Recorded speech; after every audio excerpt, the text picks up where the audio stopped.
Not Worth the Time with Wade Taylor.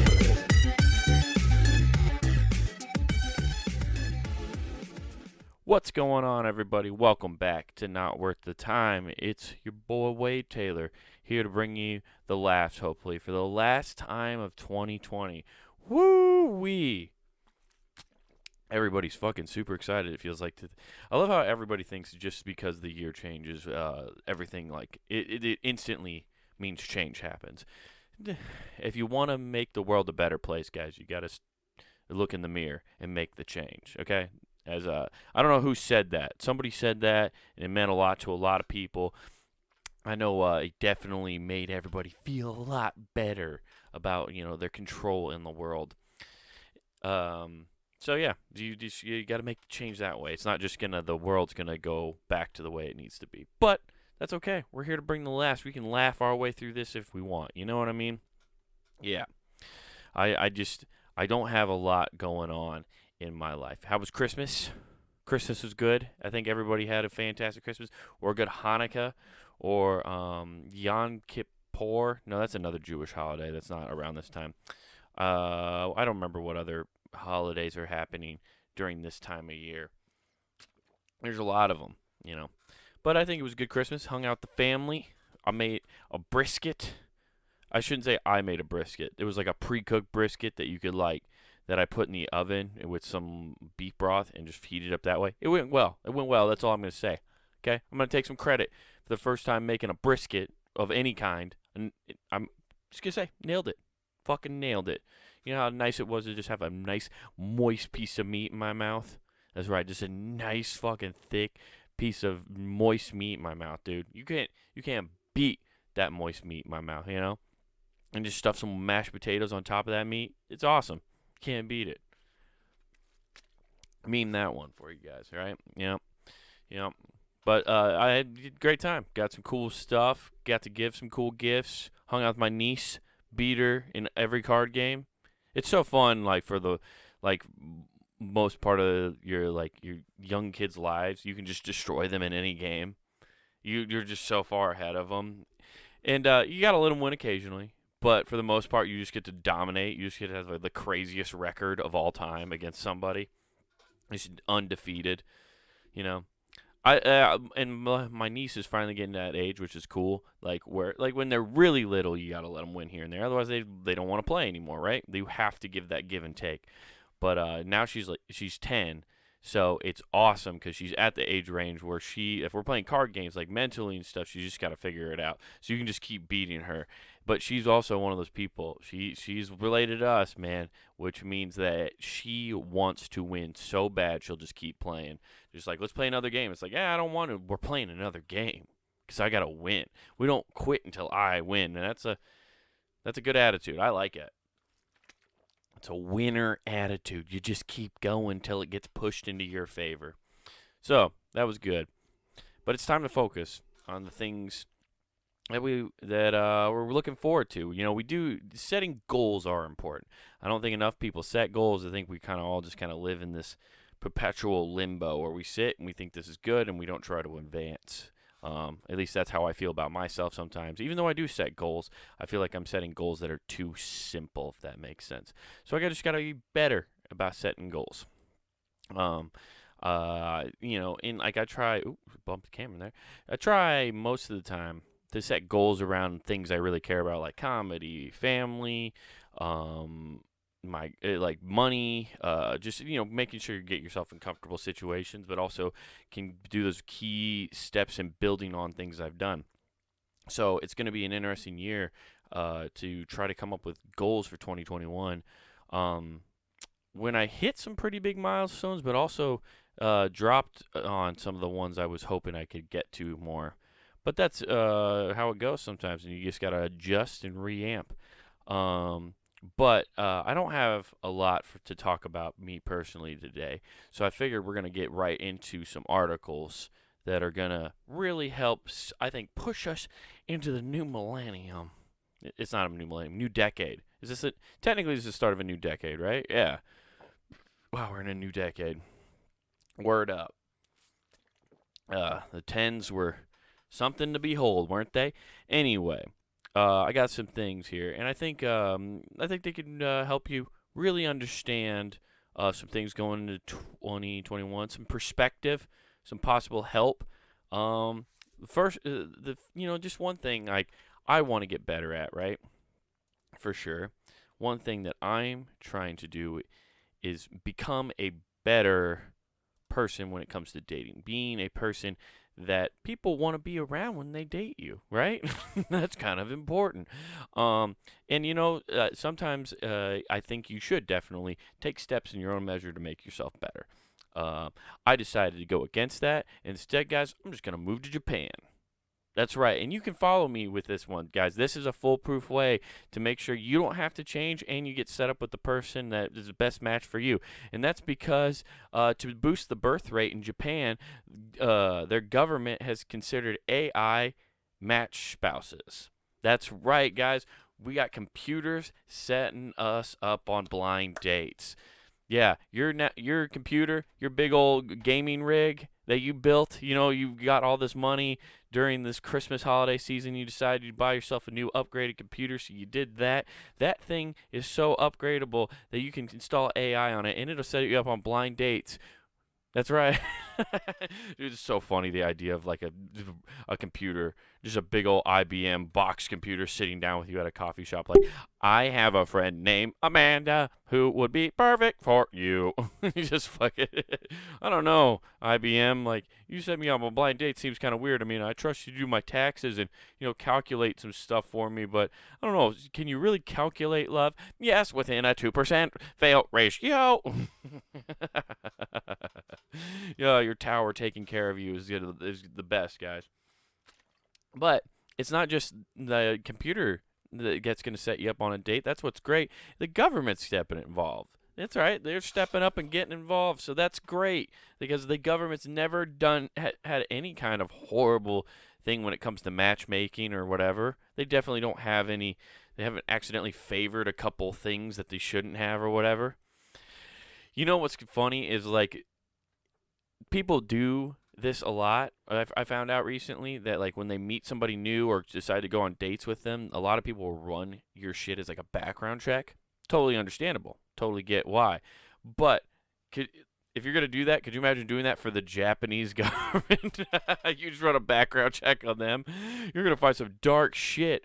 Their criminal record history might be clear only because they don't report them as criminals. That rap sheet would be so long. It's just like, Japan has some history here. I don't know how I feel about letting them choose my dating. They've made some bad choices themselves. But let's look into this article a little bit more.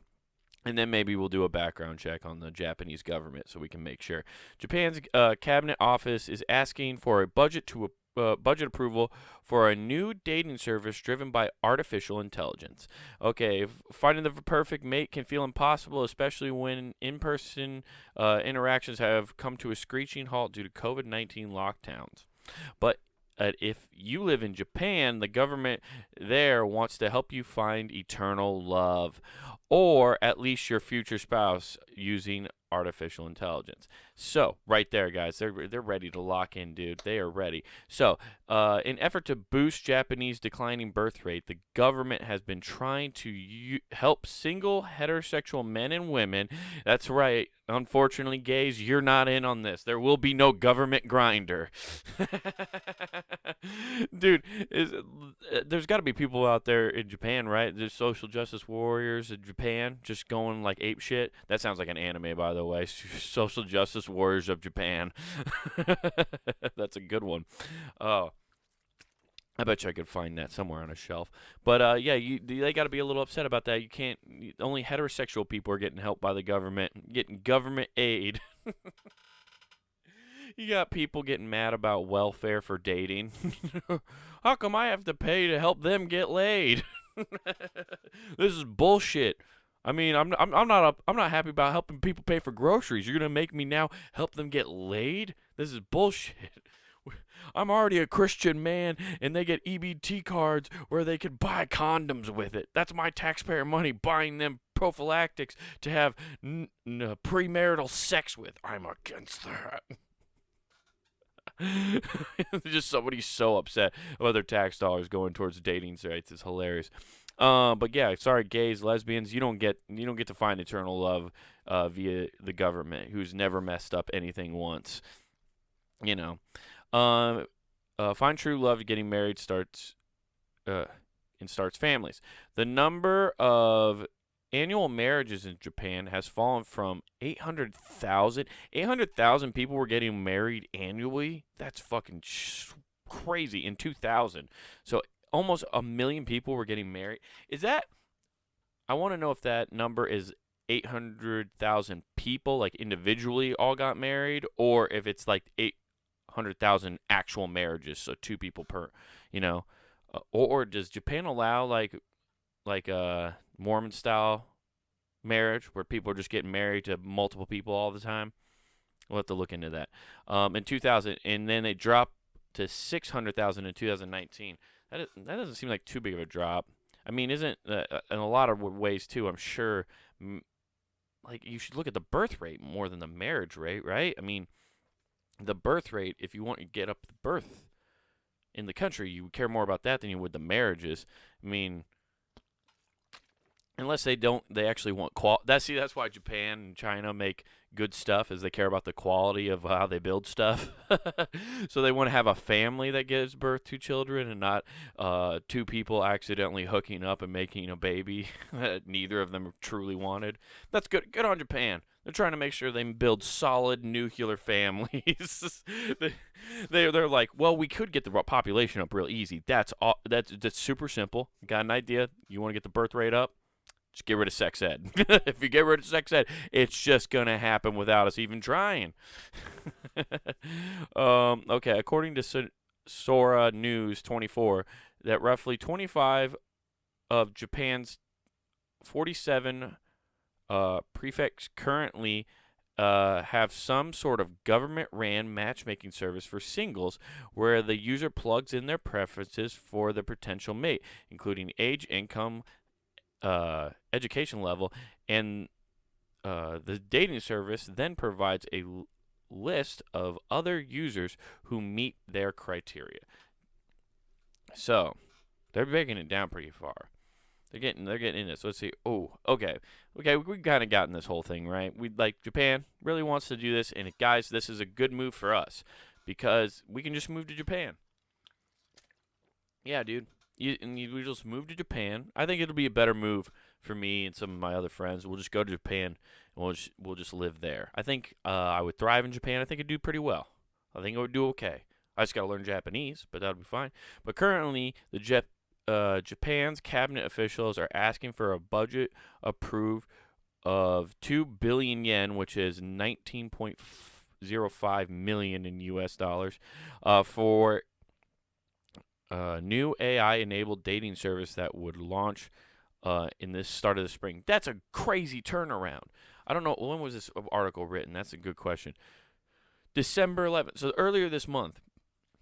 And they're going to get it done in the spring? That's 4 months to develop that thing and get the AI working. That's crazy turnaround time. That's efficiency by the Japanese people.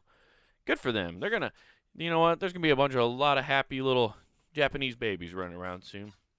And it'll be a good day. I think I think if you just showed me a daycare just filled with Japanese babies, it'd probably be the happiest place on earth. Like, those kids probably are so happy because this is like a government test tube babies, like without the test tubes. Like the AI can just match up like super athletes and stuff like that. Like they're just genetically actually matching people to create the perfect person over in Japan, but actually doing it naturally. That's what they're trying to do. They're trying to create a super family over there, but just with like normal evolution. But they're also going to compare the DNA. Damn, Japan, you're on top of it. But that's another thing we can do. And as you know, long as we're talking about things that could help you, right? So heading to Japan for dating, that's going to rule. What's actually going to help, too, is making sure you look nice and young and fertile. You know, that's what it's all about. I'm going to stop saying, like, women look hot this this next year. No more saying hot. No more saying, oh, that she's sexy or anything. I'm just going to say, man, that girl looks fertile. That's how I'm going to start complimenting everybody. I'm gonna say that to dudes too. My buddy gets a new jacket. Oh man, ooh, you look extra fertile in that jacket. What? Wait, did you just tell me I look fertile? Yeah, dude, like you look like you could sow oats, dude. Like you could spread your seed, man. You could conquer.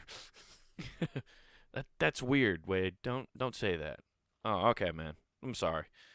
I'm trying some new stuff in 2021. Yeah, this is what happens. This is this podcast now, guys. Okay, but you need to look younger and fertile. That's what I'm saying. Okay, and turns out a nice, cool thing about trying to be fertile looking is it's all in your brain. It turns out there's some science here. Could your thoughts make you age faster?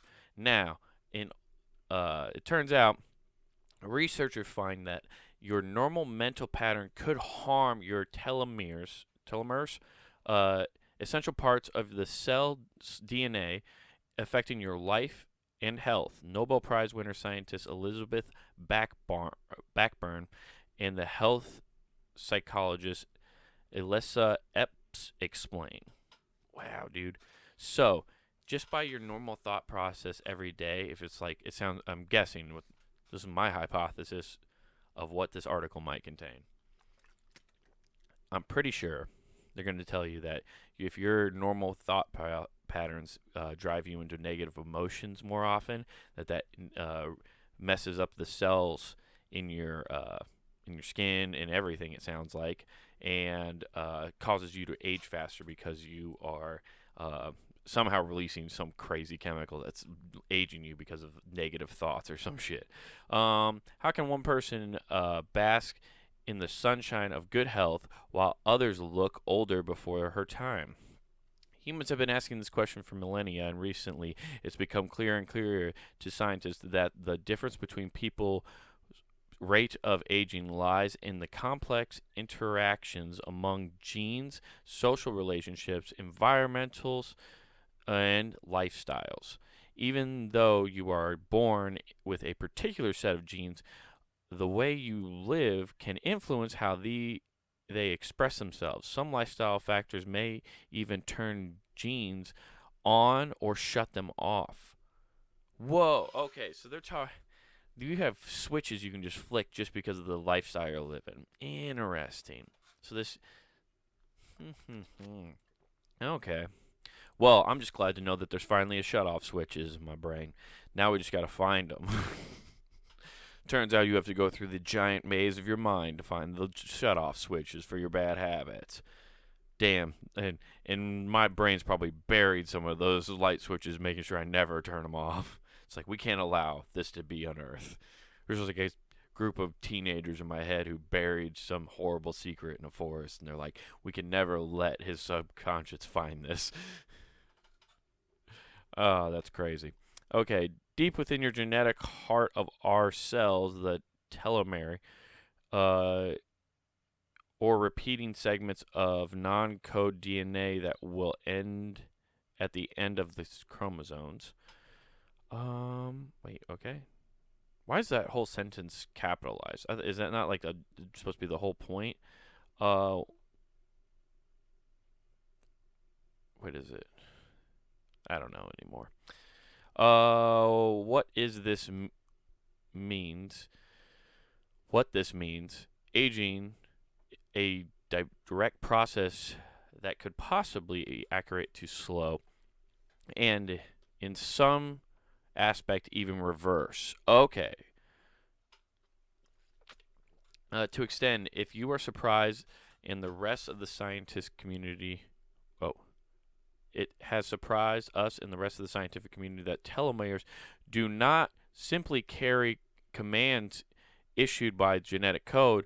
Your telomeres are listening to you.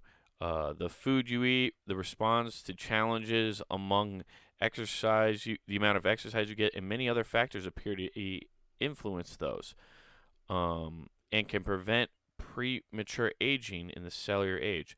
One key to enjoying good health is to simply do part do your part to foster healthy cell renewal.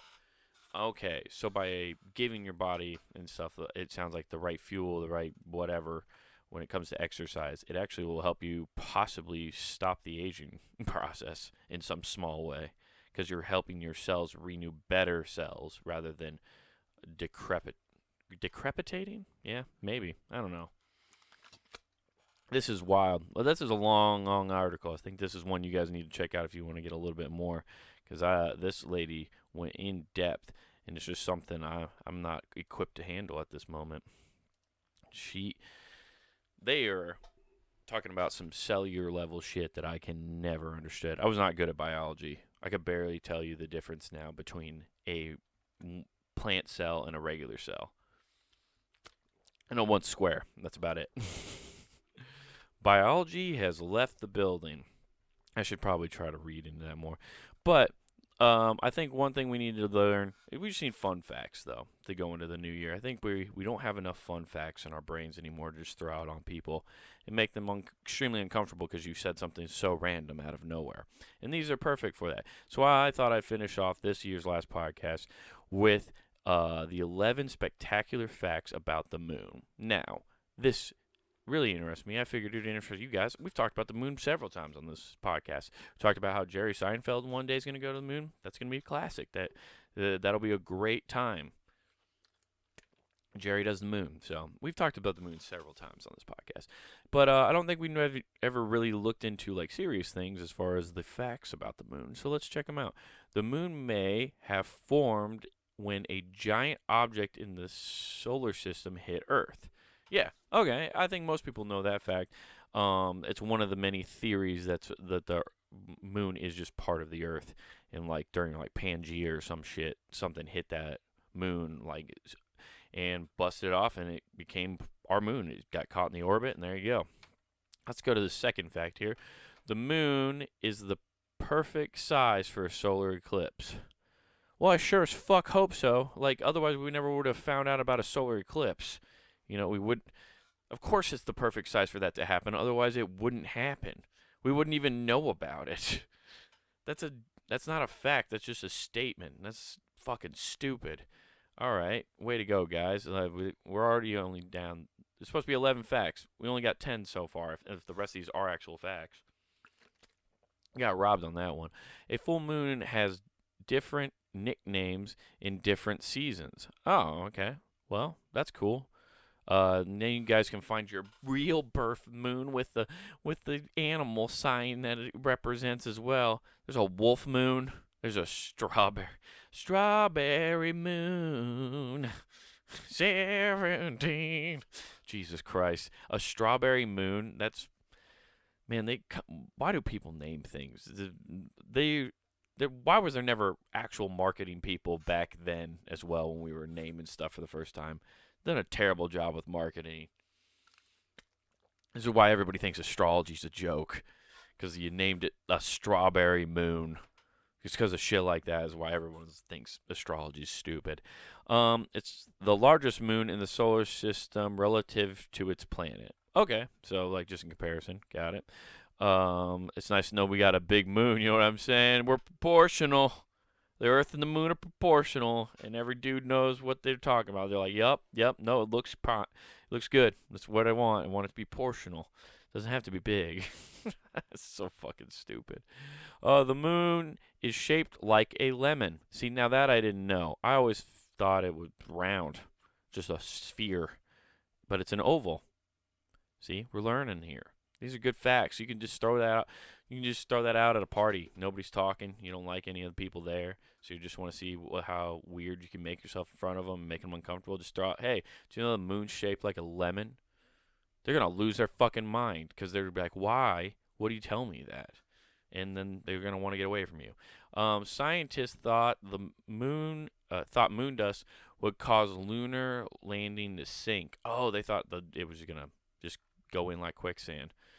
That'd be a way to go out. Oh, we made it to the moon. Oh, God. Oh, they're just trapped under the planet's crust for eternity. Ugh. That would have been a terrible thing. How did they get those people to agree to go to space? It's insane. Earlier I saw a thing that apparently just some woman solo is gonna go to Mars, and there was an article about what she's gonna miss about Earth when she leaves. That is crazy. That's an article that somebody is just talking about what they'll miss about the entire Earth. I hope number one on it was oxygen. Like, there's no oxygen on Mars. You're fucked.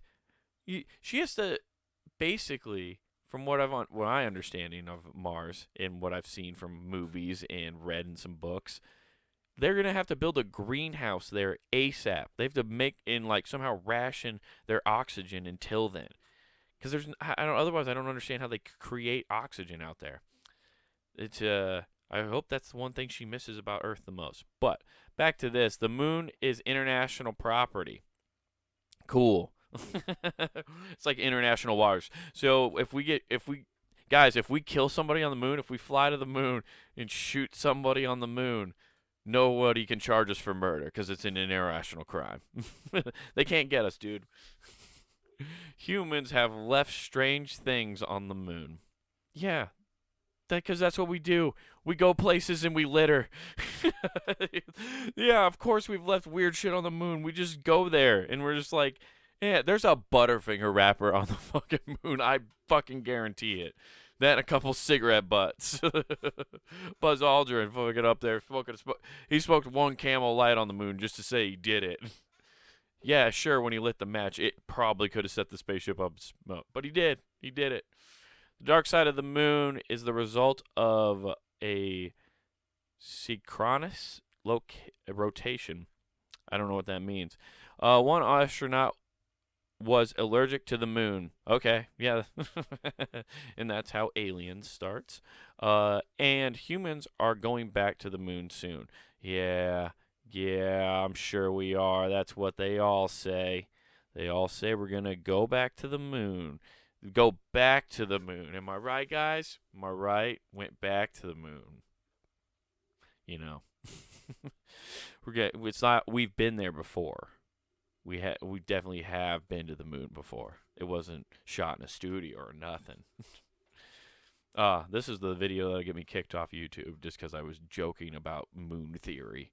God damn. Anyway, guys, this has been Not Worth the Time. Thank you so much for listening. If you want to go check out more fun stuff like this, you want to go to punninggame.com where you can find all of the back catalog of this show, and you can find all the other podcasts such as the Empty Parlor podcast, Who Gives a F, with myself and Nathan. So check all that stuff out. Every new content every week.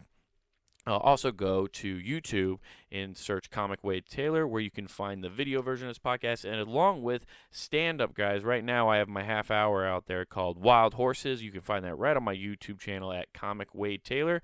So check all that stuff out. It's great. And then you subscribe and you just like shit and whatnot, you know, and just tell people, hey, there's this funny guy who has a half hour out. Well, let's watch it and just share it among the people, you know, do that cool shit.